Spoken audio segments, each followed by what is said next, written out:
Hello, my name is Joseph Roy. I'm the superintendent of the Bethlehem Area School District. I will be narrating this PowerPoint presentation on the beginning of the Bethlehem Area School District budget process for the 16-17 fiscal year. Each December, the Bethlehem Area School District Administration presents to the board a budget development overview. We call it Ramping Up, to reground the board and the public on the process that we undertake to put together the school budget. The budget process starts in January and by state law. The budget process begins in January as required by state law and ends by the end of June when the board is required to approve a budget for the following school year. Our main goal is to maintain our assets and our programming in support of our roadmap and district goals. Our roadmap to educational excellence provides the framework for school improvement across all 22 of our schools and helps us to maintain our assets and a focus on our goals.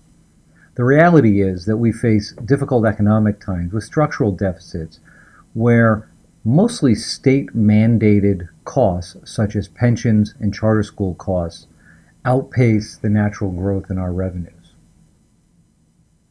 We prepare the budget now, well before the start of the fiscal year on July 1, because of the rules of the road set by Act 1 in Pennsylvania of 2006.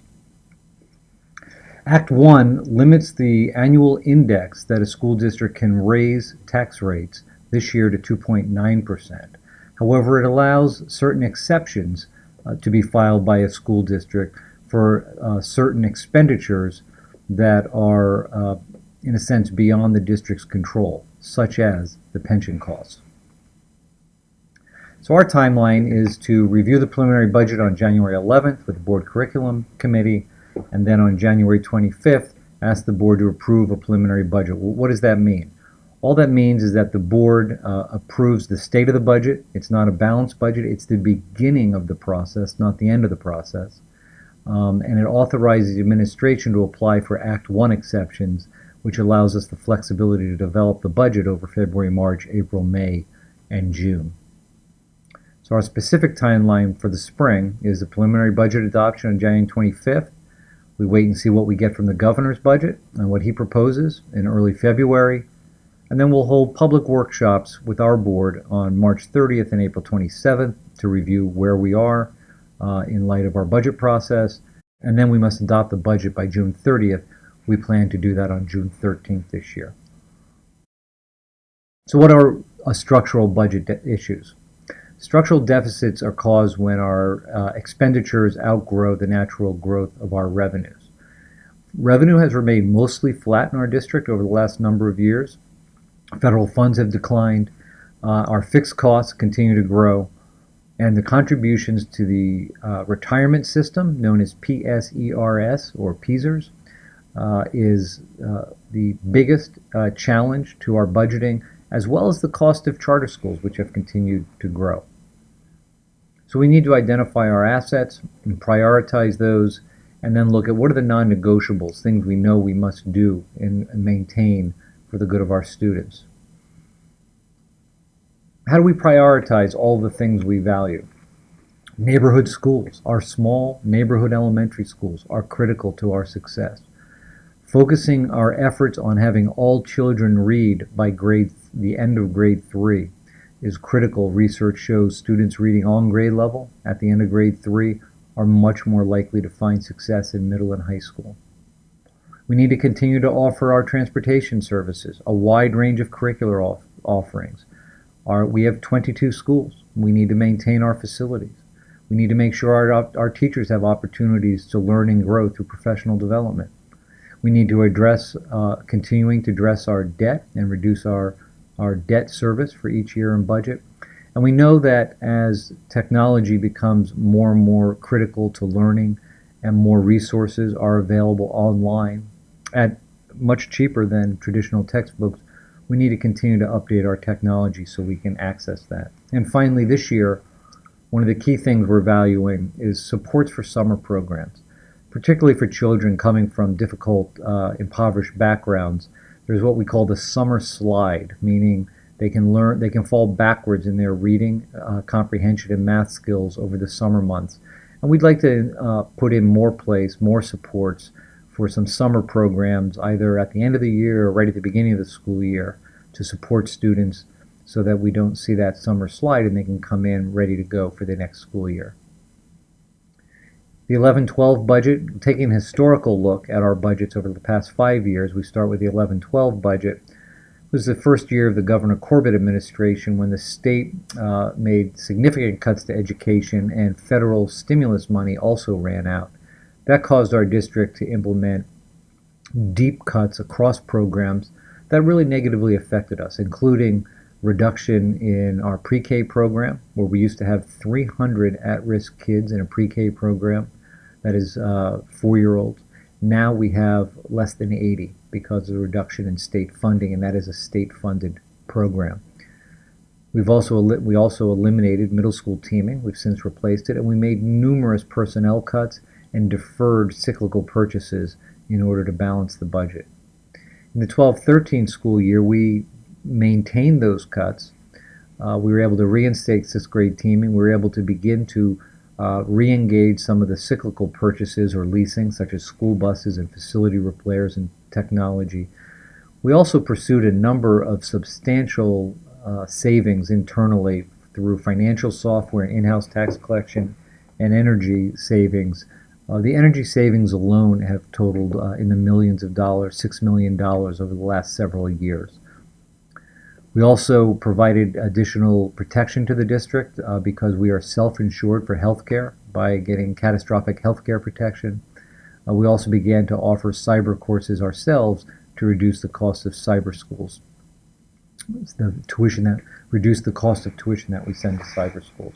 Even with all of those efforts, we had a tax increase that was higher than many of us would have preferred. In the 13-14 budget, we continued to be sustainable and restorative. We began to restore some programs that were lost in the difficult budget years of 2 and 3 years prior. We were able to continue to renew some cyclical needs around facilities and buses, and we continued to stabilize the district's fund balance, improve the credit rating of the district, and improve our bond ratings. In the 14-15 budget, we took some steps to continue to stabilize the district. We reinstated teaming at the 8th grade, so now teaming, which supports students at critical developmental years in middle school, was reinstated for all 3 grades. We introduced a Project Lead the Way, the pre-engineering curriculum that is nationally recognized and nationally praised, gets at the issue of STEM education and helped Bethlehem to become a leading district there. But we still cut things to critical programs. We still cut critical programs that supported our students. Middle school after-school programming was reduced. An elementary grant that came from the federal government through the state was lost, ended, and wasn't replaced. We were unable to continue it with local dollars. We also had a number of employee groups. Most employee groups across the district, not all, but most, have taken wage freezes. And we also looked at significant increases in the charter and pension costs. We looked at considerable increases in charter and pension costs. But to demonstrate our dedication to controlling expenses, when we take out the pension cost and the charter school costs, and we take all other expenditures combined, that's salaries, healthcare, instruction, transportation, all other expenditures combined, we had a 0.25% increase in expenditures, which is a very controlled expenditure growth on the part of the district, basically flat. But the pension costs and the charter school costs continued to hurt us and caused us to have an tax increase of 4.9%. In the 15-16 budget, under the current school year, we began to lean forward, and rather than playing defense against the state of the state budget, we began to take steps to really move the district ahead.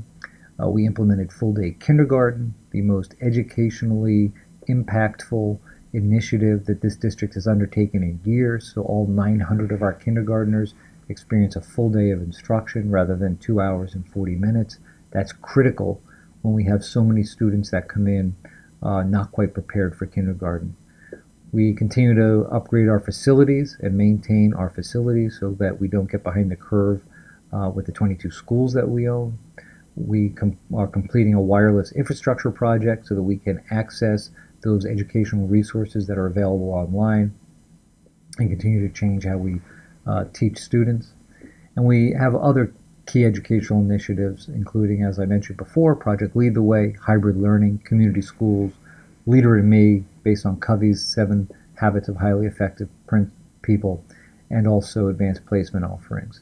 And we had a 2.9% tax increase. So when we look at budget balancing considerations, there are 5 areas that we look at: expenditure reductions, greater operating efficiency, avoiding future costs, enhancing revenues, and then raising taxes. On the greater operating efficiency, we've taken a number of steps that have led to savings and have allowed us to shift resources internally in the budget because of greater efficiencies. Our tax collection saves us about $100,000 a year. We've saved, as I mentioned, $6 million over the last several years in energy savings. We've looked at increased transportation efficiency. So even as we have had to transport more students to charter schools, as we are required by law to do, by reducing routes elsewhere, we've limited the number of additional buses and bus runs we've had to add. And we continue to take close looks at our procurement policies to make sure we're buying things at the lowest price. On expenditure reduction, wage and benefit savings through collective bargaining agreements, our healthcare management, employees pay a greater share of their healthcare now, which helps reduce the cost to the district. There are programs that we've reduced. We've deferred cyclical purchases for example, buses, but we've continued them when we can. And we look to reduce or eliminate non-mandated services if possible. On the enhancing revenues, there are several possibilities. The most lucrative to the district at this point has been municipal appeals, or also known as reverse appeals. This is when the district files property tax assessment appeals against most larger properties that we believe are significantly underassessed. And this is an issue of fairness to all taxpayers. If the little taxpayer and the average small home in Bethlehem is paying their fair share, then the large property owners should pay their share as well. And when those large property owners don't pay their fair share, more of the burden falls on the smaller homeowner. And so we've initiated a number of municipal appeals that have already generated over $1 million in additional revenue to the district, and we expect will ultimately generate over $3 million a year in additional revenue to the district. With that revenue, that means simply we need to raise taxes less and we need to cut fewer programs because large property owners are paying their fair share. We look at also how do we avoid costs in the future. That's service delivery options. Are there other ways for us to provide support services? We look at collective bargaining agreements.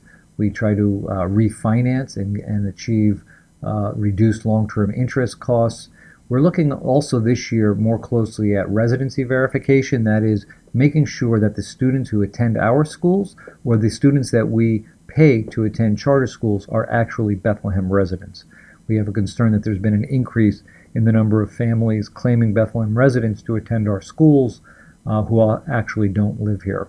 And then charter school oversight. Because we are paying out $20 million a year to charter schools, we need to continue to oversight how that money is spent, although by law the district is very limited in our authority to really manage those charter schools. Speaking of charter schools, the charter school impact for the district is important to recognize. If I remind again that our expenditure increases for everything other than charters and pensions was 0.25% last year and only 1.6% growth in expenditures this year, it's easy to see that the impact of charter schools and pensions are what's driving our budget challenges and costing the taxpayers of Bethlehem and the students and families as well. So if you look at this charter school impact slide, you can see that charter school tuition is about 8.9% of our budget, but almost 15% of the tax bill that the residents of the Bethlehem Area School District pay. So we're paying 15% of our taxes just to support charter schools. Charter schools have a cost. There's a cost to school choice, it costs the district and it costs the taxpayers more for these charter schools to exist. You can see that our charter school enrollment history has increased and the costs go up as we pay a state-mandated tuition fee to charter schools every time a student chooses to attend a charter school. That's a significant impact on our taxpayers. Additionally, the pension rate, the PSERS, the state retirement system, the cost continues to grow. You can see that we're approaching 29.69% in 16-17. That means that we pay nearly 30% of our total salaries we pay into the pension rate. So it's literally a tax on top of salaries to support pensions.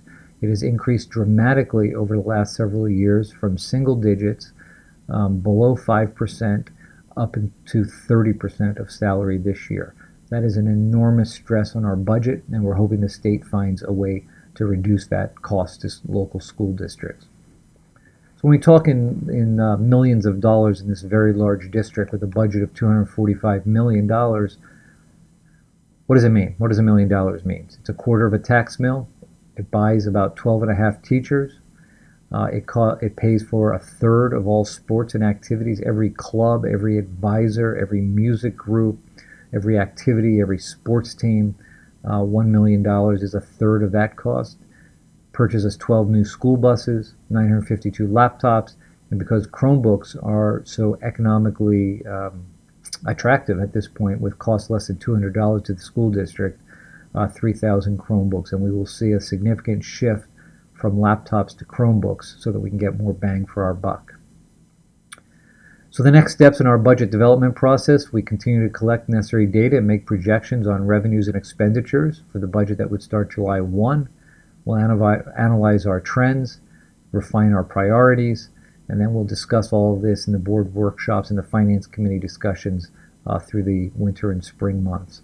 The outstanding questions: are Governor Wolf's priorities achievable and sustainable? The irony here is these are exact same questions that we posed in December of 2014.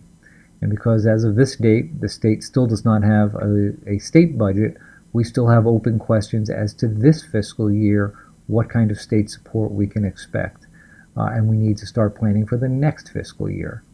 So what are Governor Wolf's priorities? Are they achievable? Will that funding come through? What kind of state funding will be improved?